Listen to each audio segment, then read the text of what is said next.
நேயர்கள் அனைவருக்கும் உங்கள் நலம் விரும்பி ஆஸ்ட்ரோ ராஜகுமாரியின் இனிய வணக்கம். ஸ்ரீ காலபைரவரின் கருணையினாலும் அருளாலும் நோய் நொடி இல்லாமல் உங்கள் இல்லங்களில் எப்பொழுதும் இன்பம் பொங்கட்டும் என்று ஸ்ரீ காலபைரவரை வேண்டி வணங்கிக் கொள்கிறேன். இன்று நாம் 20/11/2020 மதியம் 1:23 அன்னைக்கு வெள்ளிக்கிழமை. அன்னைக்கு பார்த்தீங்கன்னா திருவோண நட்சத்திரம். வெள்ளிக்கிழமை மகாலட்சுமிக்கு உகந்த கிழமை. திருவோண நட்சத்திரம் அந்த மகாலட்சுமியை மார்பில் வைத்துக்கொண்டு இருக்கக்கூடிய பெருமாளுக்கு உகந்த திருவோண நட்சத்திரம். அன்று சஷ்டி திதி, முருகப்பெருமானுக்கு உகந்த திதி. அன்று சூரசம்ஹாரம் நடைபெறக்கூடிய நன்னாள். அப்படிப்பட்ட ஒரு நன்னாளில் குரு பகவான் உங்கள் ராசிக்கு 2க்கும் 11க்கும் அதிபதி உங்கள் ராசியில் விரயத்தில் அமரப்போகிறார். தனது வீட்டில் தனுசு, தன் ஆட்சி மூலத்திரிகோண வீட்டிலிருந்து தனுசிலிருந்து மகரத்தில் அமரப்போகிறார். அப்படி அமரும் பொழுது உங்களுக்கு 12ஆம் இடத்தில் இந்த குரு பகவான் அமரப்போகிறார். அப்போ 12ல் இந்த குரு உட்காரும் பொழுது என்ன மாதிரியான பலன்களை இந்த கும்ப ராசிக்கு கொடுக்க போகிறார்? ஏன்னா ஏற்கனவே நீங்க விரய சனியில உட்காந்துக்கிட்டு இருக்கிறீங்க. உங்களுக்கு 12ஆம் இடத்தில் விரய சனியாக சனி பகவான் அமர்ந்து இருக்கிறார். உங்க ராசி அதிபதி தான் விரயத்துல போய் நிற்கிறாரு. அவரோட போய் குடும்பாதிபதி லாபாதிபதி விரயத்துல அமரப்போகிறார். அப்படி அமரும் பொழுது கோச்சாரத்தில் 12ல் குரு பகவான் அமரும் பொழுது 12ஆம் பாவம் விரயம், மோட்சம், வெளிநாட்டு பயணம், சொந்த வீடு, தூக்கம், போகம் ஆகிய காரகத்துவத்துக்கு உள்ள ஒரு வீடு. அதுல பல வழிகளில் பணம் வந்தாலும் சேமிப்பே இல்லை என்ற ஒரு நிலை ஏற்படும். அதுக்கு ஒரு ஜோதிட பாடல் இருக்குது. ராவணன் முடியும் 12ல் வீழ்ந்தது என்று ஒரு பாடல் ஒன்று இருக்குது. என்னன்னா, ராவணனுக்கு 12ல் கோச்சாரத்துல குரு பகவான் அமரும் போது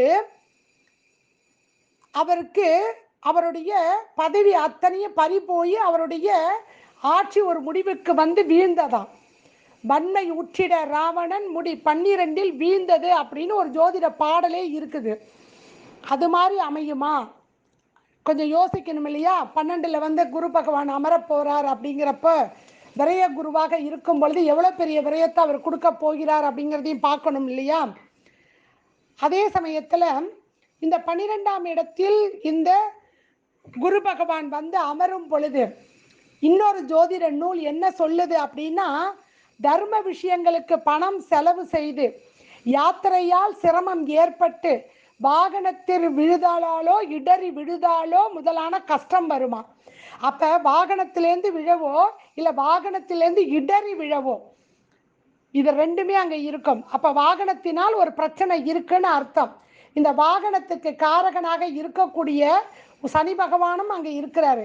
சுக்கிரன் ஒரு காரகன் என்றால் வாகனத்துக்கு, அந்த வாகனத்தில் நீங்க ஆயிலெல்லாம் ஊற்றி அந்த இரும்பு சம்பந்தப்பட்ட அனைத்துமாக நிற்கும். சுக்கிரன் சனியாக தான் இந்த வாகனங்கள் நிற்கும். அதனால் வரக்கூடிய விபத்துக்கள் வருது அப்படிங்கிறத இந்த 12ஆம் இடத்தில் இருக்கக்கூடிய குரு சொல்லுது ஒரு ஜோதிட நூல். அப்ப அசுப சுப பலன்கள் கலந்தே நடைபெறும் என்றும் அந்த நூல் சொல்லுது. சரி, இன்னொரு நூல் என்ன சொல்லுது அப்படின்னா, 12ஆம் வீட்டில் குரு சஞ்சாரம் செய்யும் காலத்தில் பண வரவை விட செலவு அதிகரிக்கும்.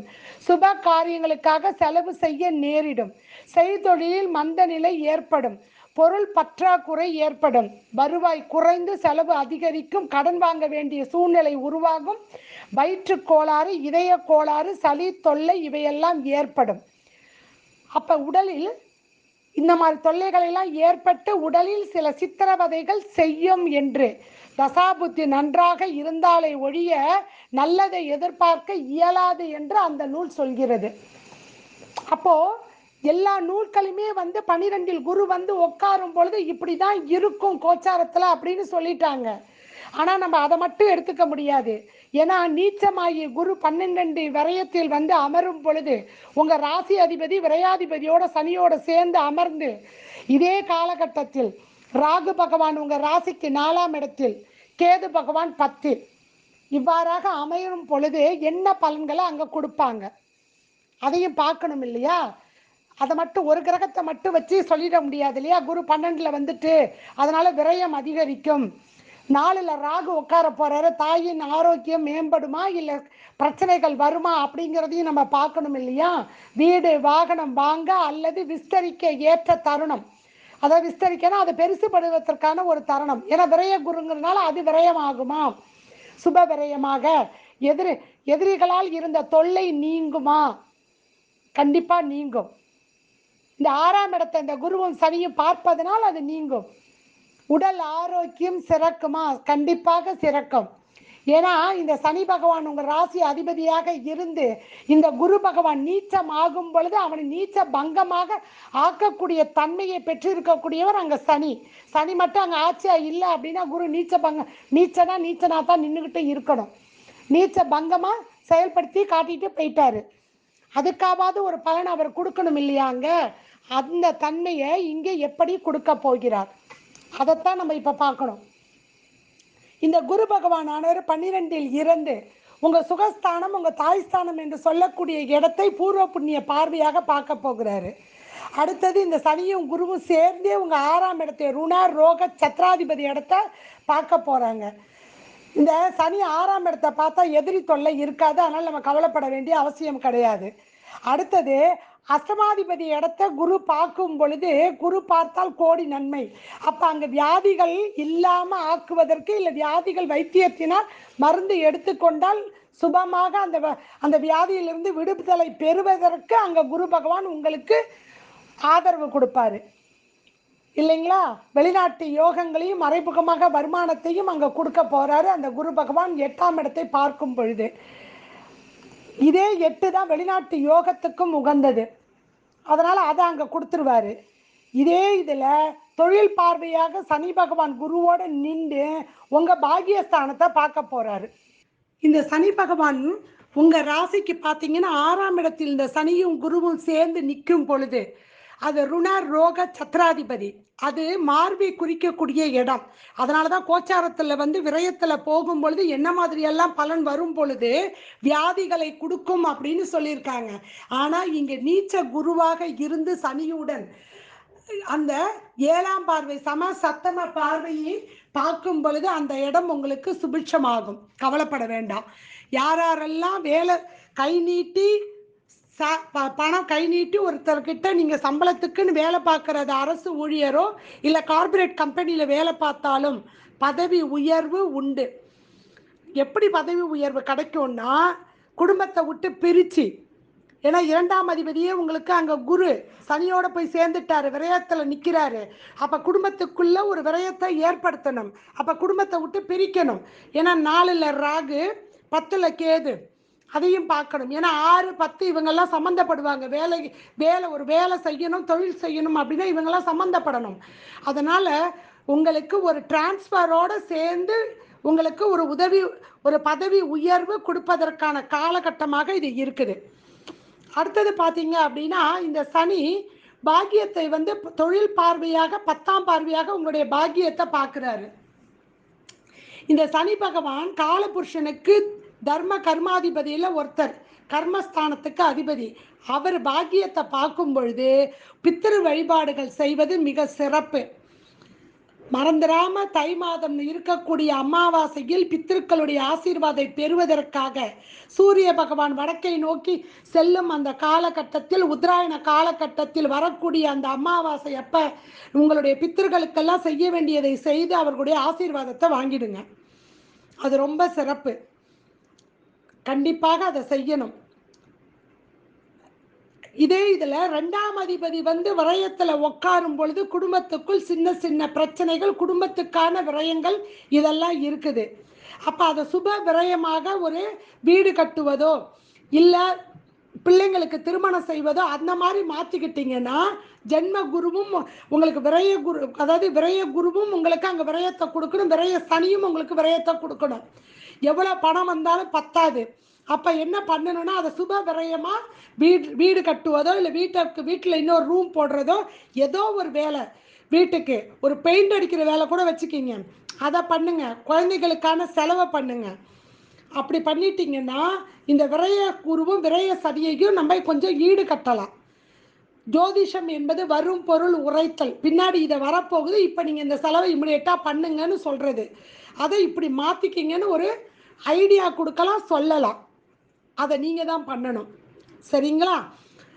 சரி, இப்போ இந்த குரு பகவான் உங்களுக்கு தொழில் ஸ்தானத்தில் வந்து காலபுருஷனுக்கு சனி பகவான் 10ஆம் பார்வையாக பாக்கியத்தை பார்க்குறாரு.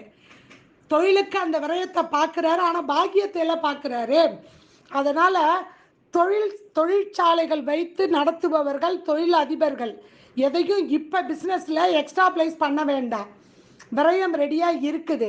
எப்படி விரயங்கள் வரும் அப்படின்னா, உள்ளுக்குள்ளே இருக்க மிஷினரி மற்ற ஐட்டம்ஸ்லாம் பார்த்தீங்கன்னா அதெல்லாம் ரிப்பேர் ஆகி உங்களுக்கு ஒரு செலவை வைக்க போகுது. அதுக்கு உஷாராக என்ன பண்ணணுமோ அதை பண்ணிக்கிங்க. இரும்பு சம்பந்தப்பட்ட தொழில் நடத்துபவர் அனைவருக்கும் அந்த என்ன மிஷினரியோ அதில் பிரச்சனைகள் வந்து அதில் விரயமாக உங்களுக்கு ஒரு செலவு வைக்கும். மற்ற தொழில் செய்பவர்களுக்கு எங்கேயாவது கொடுத்த காசு வராமல் அந்த விரயமாக அங்கே வந்து நிற்கும். அதையும் கொஞ்சம் கருத்தில் வச்சுக்கிட்டு, இவர்கிட்ட கொடுத்தா பணம் வருமா வராதா அப்படிங்கிறத யோசனை பண்ணிக்கிட்டு, உங்களுடைய கிட்டத்தட்ட 5/4/2021 வரைக்கும் குரு அதிசாரத்தில் போய் உங்கள் ராசியில் வந்து அமரக்கூடிய காலகட்டங்கள் வரைக்கும் கொஞ்சம் பொறுமையாக திட்டம் போட்டு நீங்கள் செலவு பண்ணினீங்கனால தான், திட்டம் போட்டு நீங்கள் அந்த பணத்தை கொடுத்தீங்கன்னா மட்டுமே, உங்கள் பொருளை கொடுத்தீங்கன்னா பணம் வரும்.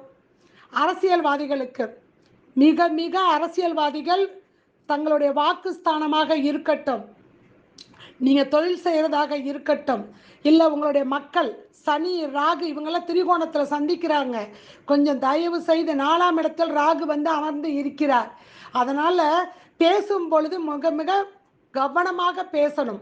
உங்கள் பேச்சினால், உங்கள் நடவடிக்கையினால் உங்களுக்கு பாதிப்பை தரக்கூடியதாக இருக்கிறது இந்த விரய சனியும் விரய குருவும்.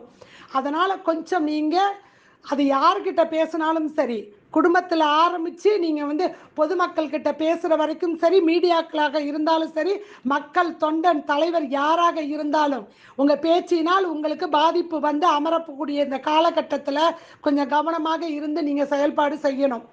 இல்லாட்டி மீடியா தூக்கி உங்களை பெருசாக காட்டும். நீங்கள் செய்கிற ஒரு சின்ன தப்பு பூதாகரமாக காட்டப்படக்கூடிய ஒரு சூழ்நிலை இப்போ வந்து நிற்கிது. அதை கவனத்தில் வச்சுக்கிங்க. அதே சமயம் திரைப்படத்துறையில் இருப்பவர்கள் அனைவருக்கும் உங்களுடைய உழைப்பு விரயமாக போகுது. ஏன்னா உழைப்புக்கான உள்ள இடத்தை இந்த சனி குரு 2 பேரும் பார்க்குறாங்க. அப்படி பார்க்கும் பொழுது அது பயண கிரகத்துக்காக உள்ளக்கூடிய அந்த சந்திர பகவான் அங்கே பயணத்தில் நிற்கிறாரு. இதில் என்ன அப்படின்னா, இந்த உங்களுடைய 6ஆம் இடம் சர்வீஸ் அப்படின்னு இருக்கு இல்லையா, அந்த இடத்துல தான் இந்த சனியோட நட்சத்திரத்தில் இந்த குரு பகவான் உச்சமாகிறார். அதுக்கு வீடு கொடுக்கறதே அந்த 6ஆம் இடத்து அதிபதியான சந்திர பகவான். அவர் பயண கிரகம். இந்த குருவுக்கும் சனிக்கும் அவர் 6, 8, 12 இடங்களில் வந்து அமரக்கூடிய காலகட்டங்கள் எல்லாம் உங்களுக்கு பிரச்சனையில மாட்டிக்குவீங்க. அதனால் அது அவ்வளோ அக்யூரேட்டாக ஒரு ஜோதிடரால் மட்டும்தான் சொல்ல முடியும். உங்கள் தசாபுத்தி நல்லா இருந்ததுன்னா எஸ்கேப், இல்லை அப்படின்னா பிரச்சனை. அப்போ நீங்கள் என்ன பண்ணணும், என்னுடைய உழைப்பு அங்கே விரயமாக போகுது. அப்போ எந்த கம்பெனி நல்ல கம்பெனியாக எனக்கு பணம் வருமா, அட்வான்ஸை கொடுத்தா நடிக்க வர்றேன், இல்லாட்டி வீட்டில் இருக்கலாமே, மற்ற வேலையை பார்க்கலாமே, சுயமாக நம்ம இம்ப்ரூவ் பண்ணுறதுக்கு மற்ற வேலையை பார்க்கலாம் இல்லையா, அந்த மாதிரி ஒரு முடிவெடுத்து நீங்கள் போனீங்கனால் மட்டுமே திரைப்படத்துறையில் இருப்பவர்களுக்கு, அது சின்ன திரை பெரிய திரை எந்த திரையாக இருந்தாலும் அந்த ஐடியா போட்டு நீங்கள் வேலை பார்த்தா மட்டுமே இப்போ ஜெயிக்க முடியும்.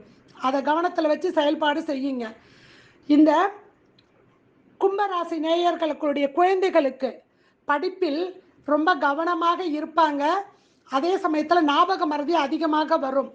அதனால் வல்லாரைக்கீரையே ஒரு வாரத்தில் 1 நாள் கொடுங்க, இல்லாட்டி வல்லாரை கேப்சூலே இப்படி வந்துடுச்சு வளர்ந்த குழந்தைகளாக இருந்தால். அதனால் அவங்களுக்கு அதை செய்யும் பொழுது மிக சிறப்பாக இருக்கும். இன்னொன்று, வெளிநாட்டில் படிக்கிறதுக்கு வெளிநாட்டில் போய் வேலை பார்க்கணும், எனக்கு வெளிநாட்டில் இருந்து நான் இங்கே உட்காந்துட்டு என்னென்ன செய்யணுமோ அதை அத்தனையும் செய்யுங்க. 9, 12 தொடர்பு இருக்குது. ஏன்னா 12ஆம் வீட்டில் இருந்துக்கிட்டு 9ஆம் இடத்தை பார்க்குறாரு சனி பகவான், சரியா? அதனால் கண்டிப்பாக இந்த 9, 12 தொடர்பு அங்கே வந்து இருக்குது.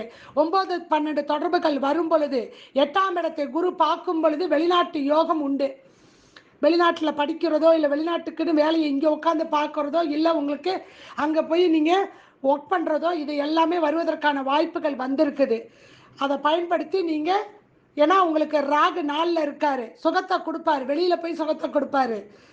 அப்போ வீட்டை விட்டு பிரிக்கணும், இதையெல்லாம் செய்யறதுக்கு ராகு கேது ரெடியாக இருக்காங்க, குருவும் சனியும் ரெடியாக இருக்காங்க, பயன்படுத்திக்கிங்க. நாங்கள் ப்ராஜெக்டுக்காக போகிறோம், ஒத்துக்குங்க. ஏன்னா மற்றது குடும்பத்துக்குள்ளே இருக்கக்கூடிய பிரச்சனைகள் தீர்வதற்கு, குடும்பத்தை விட்டு பிரிக்கிறதுக்கு அதை ரெடியாக பண்ணிக்கலாமே. குடும்பஸ்தான அதிபதி விரயத்துக்கு வந்துட்டாரு, அதை நம்ம அப்படி பரிகாரமாக மாற்றிக்கலாமே, அப்படி மாற்றிக்கிங்க. சரிங்களா? சனி பகவான் பாக்கியஸ்தானத்தை பார்க்கும் பொழுது பித்திருக்கள் வழிபாட்டையும், உங்களுடைய பூர்வ புண்ணியாதிபதியான புதன் பகவான் பார்த்தீங்க அப்படின்னா இந்த மார்கழி மாதத்துலேருந்து ஆரம்பித்து பங்குனி மாதம் வரைக்கும் ஒரு நல்ல நிலையில் அவர் போயிட்டு வருவார். எப்படின்னா மார்கழி, தை, மாசி, இதில் இந்த பூர்வ புண்ணியாதிபதி இந்த சனிக்கும் இவருக்கும் தொடர்பில் வந்துக்கிட்டே இருப்பாங்க. அதனால் உங்களுடைய குலதெய்வ வழிபாட்டை செய்வது ரொம்ப சிறப்பு. ஏன் தெரியுமா? உங்களுடைய தர்ம கர்மாதிபதி என்று சொல்லக்கூடிய சுக்கிரனும் செவ்வாயும், இப்போ தர்ம கர்மாதிபதி காலபுருஷனுக்கு தர்ம கர்மாதிபதியான சனியும் குருவும் சேர்ந்து விரயத்தில் அமரும் பொழுது, இந்த விரயங்கள் என்னை தடுப்பதற்கு, ஏன்னா மாத கிரகம் இது ரெண்டும், ஏற்கனவே செவ்வாயை 3ஆம் பார்வையாக பார்த்துக்கிட்டு தான் இருக்காரு சனி பகவான். கிட்டத்தட்ட 1 மாத காலகட்டம் பார்த்துக்கிட்டு இருப்பார். அப்படி இருக்கும் பொழுது இந்த செவ்வாய் உங்களுக்கு 10ஆம் அதிபதி, கர்மஸ்தான அதிபதி. அப்போ இந்த பாக்யாதிபதி சுக்கிரனும் மாத கிரகம் வந்து சேருது, திரிகோணத்தில் வருவாங்க. இப்போ உடனே திரிகோணத்தில் வருவாங்க, வந்துட்டு மற்ற இடத்துல எல்லாம் வந்து சேரும் பொழுது நீங்கள் உங்களுடைய குலதெய்வ வழிபாட்டை மேற்கொள்வது ரொம்ப சிறப்பு. அதை செஞ்சிருங்க, ரொம்ப முக்கியம். ஏன்னா இந்த இந்த இந்த குரு பெயர்ச்சி ஆரம்பிக்கும் பொழுதே உங்கள் 5, 9 அதிபதிகள் 9ஆம் இடத்துல தான் இருக்காங்க. சங்கல்பம் எடுத்துக்குங்க, குலதெய்வத்துக்கு வந்து நாங்கள் செய்கிறோம், பெரிய விரயங்கள் ஏற்படுத்தாமல் என் குடும்பத்தை காப்பாற்றி, பிள்ளைங்களுக்கு பிரச்சனை இல்லாமல், நோய் நொடி இல்லாமல் காவந்து பண்ணுன்னு நீங்கள் வேண்டிக்கிங்க. 4ஆம் இடத்துல ராகு இருக்காங்க, தாயின் உடல்நிலையில் ரொம்ப கவனம் தேவை. ஏன்னா பெண் வீட்டில் போய் ராகு உட்கார்ந்து இருக்குது, திரிகோணத்தில் சனி ராகு சந்திப்பு. உணவு வகைகளில் ரொம்ப கவனமாக இருக்கணும். கண்ணு பிரச்சனையில் கவனமாக இருக்கணும், ரொம்ப கவனமாக இருக்கணும். சுகர் பேஷண்ட்டாக அம்மா இருந்தாங்கன்னா கண்ணை போய் செக் பண்ணுங்க, பெரிய பாதிப்பு வராமல் இருக்கணும். அதை கொஞ்சம் கவனத்தில் வச்சுக்கிங்க. அடுத்தது தந்தை ஸ்தானம். தந்தை ஸ்தானத்தை சனி பார்க்கும் பொழுது தந்தையினால் உங்களுக்கு லாபங்கள் உண்டு. பணம் மட்டும் லாபம் இல்லை, அவருடைய அனுபவம், அவருடைய திறமை, இது எல்லாமே உங்களுக்கு லாபமாக மாற்றிக்கிங்க. சண்டை சச்சரவு இல்லாமல், விதண்டாவாதம் பேசாமல் கொஞ்சம் ஸ்மூத்தாக போய்கிட்டு இருக்கிறது மிக சிறப்பு. கணவன் மனைவிக்குள் பார்த்தீங்க அப்படின்னா பிரச்சனைகள் வரும். எப்போ வரும் அப்படின்னு பார்த்தீங்கன்னா, இந்த 7ஆம் அதிபதி நீச்சமாகி பாக்கியஸ்தானத்தில் வந்து உங்களுக்கு ஐப்பசி மாதம் உட்காருவார். உட்காரும் பொழுது உங்களுக்கு அங்கே கொஞ்சம் பாக்கியம் கெடும். அப்போ கணவன் மனைவி பிரச்சனை இருக்கும். ஏன்னா குடும்பஸ்தான அதிபதி விரயத்துக்கு வந்திருக்காரு. அதனால் விட்டு கொடுத்துட்டு போகிறது ரொம்ப சிறப்புங்க. சரிங்களா? ஸோ இவ்வாறாக கிரகங்கள் நின்று கொண்டு இருக்கக்கூடிய இந்த சூழ்நிலையில் உங்களுக்கு இந்த குரு, சனி, ராகு, கேது என்ற வருட கிரகங்கள் நின்று 4-10 ராகு கேது விரயத்தில் சனியும் குருவும் சேர்ந்து உங்களை எவ்வளோ பணம் வந்தாலும், கோடி கோடியாக வந்தாலும் விரயம் வருவதற்கு எல்லா அமைப்புகளையும் அங்கே கிரகங்கள் தந்துக்கிட்டு இருக்குது. தசாபுத்தி நல்லா இருந்தால் மட்டும்தான் தப்பிக்க முடியும். ஏன்னா கோச்சாரம் ஒரு 30% தான் உங்களுக்கு பலன் கொடுக்கும். சரிங்களா? சரி, இந்த காலகட்டத்தில் தான தர்மம் செய்வதனால், ஏன்னா விரயத்தில் சனி அமரும் பொழுது, விரயத்தில் குரு அமரும் பொழுது தான தர்மத்தை செஞ்சீங்க அப்படின்னா, தர்ம கர்மாதிபதிகள் விரயமாக போயிட்டாங்க. தான தர்மத்தை விரயமாக்குனீங்கன்னா ஜெயிச்சிடலாம். அதுதான் அங்கே சூட்சமம். அப்போ வயதானவர்களுக்கு குரு அந்தனர், சனி வயது பெரியவர்கள். அப்போ உடல் ஊனமுற்றவர்கள், வயதானவர்கள், கண் தெரியாமல் இருப்பவர்களுக்கு உங்களால் இயன்ற உதவியை நீங்கள் செஞ்சீங்க அப்படின்னா, தானம் கொடுக்கும் பொழுதே அவங்களுக்கு குடிக்கிறதுக்கு குடி தண்ணீரோடு சேர்ந்து ஒரு குடி தண்ணீர், ஒரு பாட்டிலோ இல்லை ஒரு பாக்கெட்டோ வாங்கி அந்த தானத்தை கொடுங்க. பணமாக கொடுக்கும் பொழுது கூட அந்த தண்ணியோடு கொடுக்கும் பொழுது தான் அந்த தானம் முழுமையடையும். அதனால் தயவு செய்து அப்படி தானம் கொடுக்கறதுக்கு பழகிக்கிங்க. அதுதான் கரெக்டாக தானம் கொடுக்கறதுக்கான முறையே. இங்கே அது சொல்லப்படாமல் போயிருக்குது. சரிங்களா? சரி, எனக்கு எவ்வளோ பணம் வந்தாலும் எனக்கு இங்கே செலவு வரும்னு சொல்லிட்டேன். ஏன்னா 2 பெரிய கிரகங்கள் போய் விரயத்தில் உட்கார்ந்து இருக்குது. அதனால் எந்த கோயிலுக்கு போனால் இந்த விரயத்தை சரி கட்ட முடியும் அதையும் சொல்லணும் இல்லையா? அப்போ நீங்கள் கண்டிப்பாக இந்த 12 மாதங்கள் இந்த குரு பகவான், சனி பகவான் விரயத்தில் அமரக்கூடிய இந்த காலகட்டத்தில் நீங்கள் வழிபடக்கூடிய ஒரு கோயில் இருக்குங்க. திருநெல்வேலி மாவட்டத்தில் முறப்பாடு அப்படிங்கிற ஒரு கோயில் இருக்குது. எல்லாருக்குமே அது தெரியும். திருநெல்வேலி போய் அங்கே கேட்டிங்கன்னா சொல்லிடுவாங்க எல்லாரும். சரிங்களா? அங்கே இருக்கக்கூடிய கைலாசநாதர் திருக்கோயில், கோயில் பேர் கைலாசநாதர் திருக்கோயில், முறப்பாடு, திருநெல்வேலி மாவட்டத்தில் இருக்குது. சரிங்களா? இங்கே என்ன சிறப்பு அதை முதல்ல தெரிஞ்சுக்கிட்டிங்கன்னா எல்லாரும் கிட்டுக்கிட்டுன்னு போயிடுவீங்க. அப்போ அவ்வளோ ஒரு சிறப்பு வாய்ந்த ஒரு கோயில். போய் வழிபட்டுக்கிட்டு வாங்க. விரயம் வருவதை அந்த சிவபெருமான் இருந்து தடுப்பார். எவ்வளவு பணம் சம்பாதித்தாலும் பற்றாக்குறை இருக்கிறதே என்ற கவலை இல்லாத மனிதன் இல்லை இந்த பூ உலகில். அப்போ பற்றாக்குறை நீங்க வேண்டுமென்றால் ஆசைகளை குறைக்க வேண்டும் இல்லையா? அந்த ஆசைகள் குறைய வேண்டும் என்றால் மனிதன் குறைக்க வேணும் நம்ம பேசுகிறோம், செய்கிறோமா? இல்லை. பேசுகிறதும் எழுதுறதோடு தான் நம்ம நிற்கிறோம். நடைமுறையில் அதை எந்த மனிதரோ இங்கே நடைமுறைப்படுத்துவது இல்லை. ஒரு 2-5% மனிதர்கள் தான் நடைமுறையில் படுத்துகிறாங்க. இருக்கிறத வச்சு திருப்தி அடைவோம் அப்படின்னு. அப்படி இருக்கும் பொழுது இதற்கு ஒரே வழி, இந்த விரய குரு விரய சனியில் இருக்கும் பொழுது நமக்கு நடக்கக்கூடிய விரயத்தை இறைவனால் மட்டுமே சரி செய்ய முடியும். இந்த நவீன காலத்திற்கு ஏற்ற மாதிரி சில சாதனங்கள் நமக்கு தேவைப்படதான் செய்கிறது. அதனால் விரயமும் வருது. 4 காசு இருந்தால் தான் இந்த உலகத்தில் எல்லாரையும் மதிக்கிறாங்க, இல்லாட்டி மதிக்கிறது இல்லையே. பணம் மட்டும்தான் இந்த கலிகாலத்தில் மதிக்கப்படுகிறது. கையில் காசு தங்க வேண்டும் அப்படின்னா இந்த கோயிலில் போய் வழிபாடு செய்யணும். இந்த கோயில் தாமிரபரணியின் மேற்கு கரையில் அமைந்திருக்கிற 9 கைலாச தலங்களில் இந்த தலம் நடுவில் இருக்குது.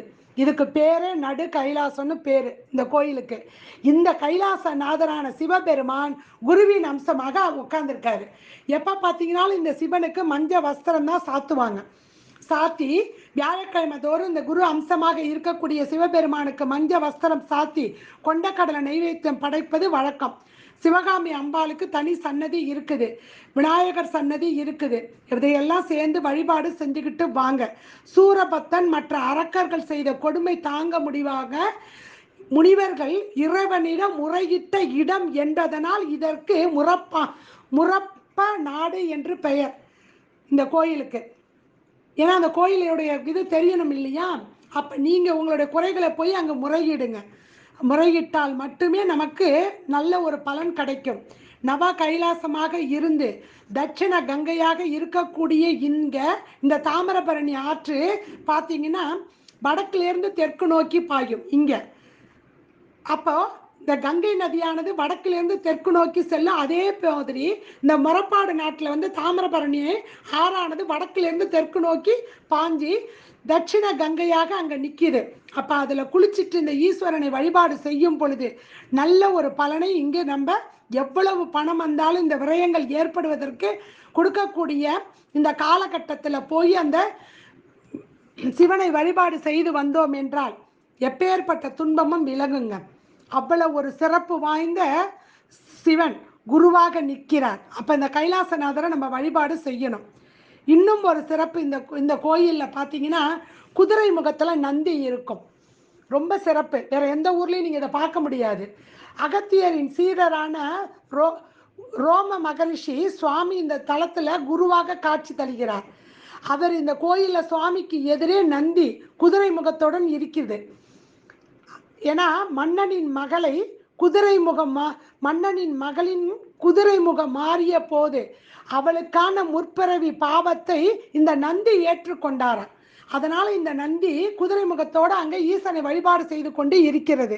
அவ்வளோ சிறப்பு வாய்ந்த நந்தி. போகும்போது அதையும் கும்பிட்டுட்டு வாங்க. மற்றும் ஒரு பெரிய சிறப்பு பைரவர் சன்னதி. இந்த பைரவர் சன்னதி 2 பைரவர் இருப்பார். ஒரு பைரவர் நாய் வாகனத்தோடு இருப்பார், அவர் கால பைரவர். இன்னொரு பைரவர் நாய் வாகனம் இல்லாமல் இருப்பார், வீர பைரவர். அவரையும் வணங்கிட்டு காலத்தை அளக்கக்கூடியவர், காலத்தை கையில் வைத்து கொண்டு 12 ராசிகளையும் தன் உடலில் வைத்து கொண்டு இருக்கக்கூடியவர் இந்த பைரவர். அப்போ இந்த பைரவரை போய் வணங்கும் பொழுது இந்த விரய சனி, ஏன்னா சனியோடைய குருவே இந்த பைரவர் தான். அப்போ அவரையும் வழிபாடு செய்யும் பொழுது கண்டிப்பாக நீங்கள் இறை உணர்வோடு மத நம்பிக்கையோடு அங்கே போய் வழிபட்டுட்டு வந்தால் மிக சிறப்பான ஒரு பலனை நீங்கள் கண்டிப்பாக உங்களுக்கு கிடைக்கும். அதுக்கு ஒன்று தான், நம்பிக்கையோடு வழிபாடு செய்யணும், பக்தியோடு செய்யணும், அவ்வளோதான். சரிங்களா? இது 12 மாதத்துக்குள்ளே எப்போ போக உங்களால் முடியுதோ அப்போ போங்க. உங்கள் ஜென்ம நட்சத்திரம் வியாழக்கிழமையோ இல்லை சனிக்கிழமையோ வந்ததுன்னா போய் வழிபாடு செய்வது ரொம்ப சிறப்பு. வியாழக்கிழமை செஞ்சு வழிபாடு செஞ்சுட்டு வாங்க, ரொம்ப ரொம்ப நல்லது. சரிங்களா? அடுத்தது அன்னைக்கு என்ன பண்ணணும்? 20/11/2020 காலையில், ஏன்னா இது மதியம் 1:23க்கு தான் குரு பயிற்சி ஆகிறார். காலையில் போக முடிகிறவங்க காலையில் போய் வழிபாடு செய்யுங்க கோயிலில். இல்லை மாலையில் போகணும்னா மாலையில் போய் வழிபாடு செய்கிறது ரொம்ப சிறப்பு. அன்னைக்கு பார்த்தீங்க அப்படின்னா காலையில் நித்திய கடனை எல்லாம் முடிச்சுட்டு முழு முதற் கடவுள் விநாயக பெருமானையும் சஷ்டி திதி அன்றைக்கு வருது சூரசம்காரம் நடைபெறுவதனால் முருகப்பெருமானையும் வணங்கிட்டு வீட்டில் பூஜை ரூமில் உங்கள் குலதெய்வம் உங்கள் பித்திருக்கள் ஃபோட்டோ இருந்ததுன்னா அவங்கள வழிபாடு செஞ்சுட்டு கோயிலுக்கு போகிறதுக்கு முன்னாடி ஒரு மட்டை தேங்காய், இல்லாட்டி மட்டை தேங்காய் கிடைக்காம சாதாரண முழு தேங்காய், வெத்தலைப்பாக்கு, வாழைப்பழம் குருக்களுக்கு கொடுக்குவதற்கு ஒரு ஐயர் வேஷ்டி, கொண்டைக்கடலை ஒரு 1/4 கிலோ, அவருக்கு குடிக்கிறதுக்கு ஒரு தண்ணி பாட்டிலு, குடிக்கிற தண்ணி. சரிங்களா? இதை வாங்கிக்கிங்க அவருக்கு தானமாக கொடுக்கறதுக்கு. ஏன் தெரியுமா தானம் கொடுக்கணும்? குரு என்பவர் அந்தனர். குருக்கள் அப்படின்னா கடவுளுக்கும் மனிதனுக்கும் இடையில் குருவாக நின்று, குரு என்பவர் இருளை நீக்குபவர். என்னதான் நீங்கள் தட்சணை கொடுத்தாலும் உங்கள் நட்சத்திரம், உங்கள் பேரு, கோத்திரம் எல்லாம் சொல்லி அர்ச்சனையை பண்ணி சங்கல்பம் பண்ணும் பொழுது அவர் வாழ்த்துறார் இல்லையா? அப்போ அவர் வாழ்த்தும் பொழுது வானத்தில் போய்கிட்டு இருக்குமே அஸ்துன்னு தேவதை, அது சதாசுன்னு சொல்லிகிட்டே போகுமே, அப்படியே நடக்கட்டும்னு அதுக்கு அர்த்தம். அப்போ அந்த குருக்கள் சொல்ல சொல்ல அந்த தேவதை வாழ்த்தும், அந்த ஆசீர்வாதம் கிடைக்கும். இதை அவர் செஞ்சு கொடுக்குறார் இல்லையா? அந்த கடவுளுக்கும் மனிதனுக்கும் இடையில் குருவாக நின்று நம்மளுக்கு வாழ்க்கையில் ஒரு வெளிச்சத்தை, இருளை நீக்குவதற்காக நிற்கிறார் இல்லையா? அவருக்கு தட்சணையை கொடுக்கணும். எப்பப்பெல்லாம் தட்சணை கொடுக்கணும் தெரியுமா? குரு பயிற்சி, சனி பயிற்சி, ராகுகேது பயிற்சி, சூரிய கிரகணம், சந்திர கிரகணம், இந்த நாட்கள்லாம் வரக்கூடிய காலகட்டத்தில் போய் கோயில் குருக்களுக்கு நீங்கள் தட்சணையை கொடுக்கும் பொழுது, தான தர்மங்கள் செய்யும் பொழுது அபரிதமான பலன் கிடைக்குங்க. மற்ற நாளில் செய்கிறத விட அது அப்படி ஒரு சூட்சமமான அந்த நாள்கள். ஏன்னா அந்த கிரகங்களுடைய தன்மை மாறும் பொழுது தான தர்மம் மட்டும்தான் நம்மளை காப்பாற்றும். அதனால் அதை செய்யணும்னு நம்ம முன்னோர்கள் வழி வழியாக சொல்லிவிட்டு சென்றது. இடையில் ஏனோ அதை நம்ம கவனிக்காமல் விட்டுட்டோம். இப்போ இனிமேல் நம்ம ஆரம்பிப்போம். குரு பயிற்சியிலேருந்து கூட நம்ம அதை ஆரம்பிச்சிருவோம். சரிங்களா? அதை கொடுக்கணும். அதை கொடுக்கறதுக்கு வாங்கிக்கிங்க. கோயிலுக்கு போய் விநாயக பெருமானுக்கு ஒரு தீபம், அன்னைக்கு சஷ்டிங்கிறதுனால சூரசம்காரம் நடக்கக்கூடிய நன்னாளுங்கிறதுனால செவ்வாயின் அம்சமாக இருக்கக்கூடிய அந்த முருகப்பெருமானுக்கு ஒரு தீபம். அடுத்தது அங்கே இருக்கக்கூடிய மூலவர், அம்மன் எல்லாரையும் வணங்கிட்டு கடைசியாக வந்து இந்த குரு பகவானுக்கு 2 நெய் தீபம் ஏற்றி உங்கள் குடும்பத்தில் உள்ள அனைத்து பெயர்களுக்கும் அர்ச்சனை செய்து கொண்டு, அர்ச்சனை பண்ணதை வீட்டுக்கு எடுத்துக்கிட்டு வரணும். வாங்க, அங்கேயே விட்டுட்டு வர வேணாம்னு விட்டுட்டு வரணும்னு எந்த சாஸ்திரமும் சொல்லலை. எடுத்துக்கிட்டு வாங்க. நீங்கள் கொண்டுட்டு போகிறீங்க பார்த்தீங்களா தானம், அதை அவர்கிட்ட வச்சு தட்சணையை வச்சு கொடுத்துருங்க. இவ்வாறாக கொடுத்துட்டு நம்ம வரும் பொழுது தான தர்மங்கள் மட்டுமே நம்மளுடைய குழந்தைக்கு அடுத்த ஜென்மத்துக்குன்னு இல்லைங்க, நமக்கு அடுத்த ஜென்மத்துக்கு, நம்ம குழந்தைகளுக்கு, அடுத்த வரக்கூடிய தலைமுறைகளுக்கு, வம்ச விருத்திக்கு. சொத்தை மட்டும் சேர்த்துட்டு போக முடியாது, புண்ணியங்களையும் சேர்த்துட்டு போனால் மட்டும்தான் நம்ம பிள்ளைங்க நல்லா இருக்கும். அதுக்கு முத்தாய்ப்பாக இந்த குரு பயிற்சியிலேருந்து ஆரம்பிங்க. அப்படி செஞ்சுட்டு வரும் பொழுது இந்த தான தர்மங்கள் நம்ம தலையை காக்கும். அப்படின்னா தலைக்கு மேலே ஒன்றும் இல்லை, வம்சங்கள் மட்டும்தான் அங்கே நிற்கிது. தலைக்கு மேலே என்ன இருக்காரு? கேதுவின் அம்சமாக முடிதான் இருக்குது. கேது நாணக்காரகன். இந்த நாணத்தை நீங்கள் எடுத்துகிட்டு போகணும் அப்படின்னா தான தர்மம் இருந்தால் தான் கொண்டுட்டு போக முடியும், இல்லாட்டி முடியாது. சரிங்களா?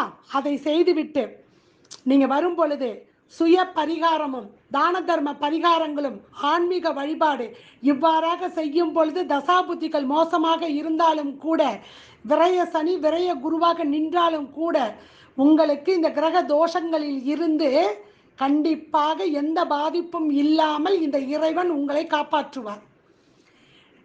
இந்த காலகட்டங்களில் முறப்பாடில் இருக்கக்கூடிய அந்த கைலாசநாதர் உங்கள் எல்லோரையும் காப்பாற்ற வேண்டும் என்று நானும் உங்களுக்காக வேண்டிக் கொள்கிறேன்.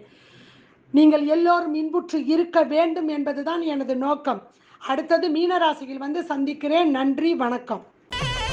ஸ்ரீ குபேரன் டிவியை பார்த்தமைக்கு நன்றிகள். மேலும் இது போன்ற தகவல்களை தெரிந்து கொள்ள ஸ்ரீ குபேரன் டிவியை சப்ஸ்கிரைப் செய்யுங்கள். மறக்காமல் பெல் ஐக்கானை கிளிக் செய்யுங்கள்.